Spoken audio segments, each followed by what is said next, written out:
Tanuja, Kalyan demand పవన్ని, ఇమాన్యుల్ని వాడేసుకుంటున్నారని చెప్తాను.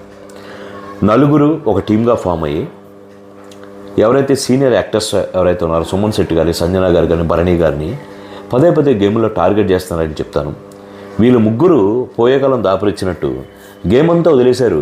First అంతా groupism లేకుండా లాస్ట్లో 2 వీక్స్ అప్పుడు గ్రూపిజం మెయింటైన్ చేయడం అనేది వాళ్ళ పరాకాష్ఠకి ఒక దారి తీసిందని చెప్తా.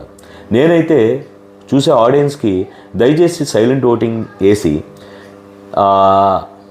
మన సుమన్ శెట్టి గారిని కానీ, సంజన గారిని కానీ, భరణి గారి కానీ ఈ ముగ్గురులో ఒకళ్ళకి కనుక ఈ బిగ్ బాస్ హౌస్ కప్పు కనుక ఇచ్చారనుకో ఈ నలుగురికి అనకూడదు కానీ అన్నీ మూసుకొని కూర్చుంటారని అయితే ఒక గుణపాఠంగా తెలుసుద్దని అయితే నా అభిప్రాయం.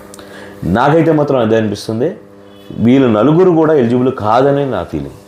జెన్యూనిటీ లేదు గేమ్లో, ఒక డెసిషన్ మేకింగ్లో జెన్యూనిటీ లేదు.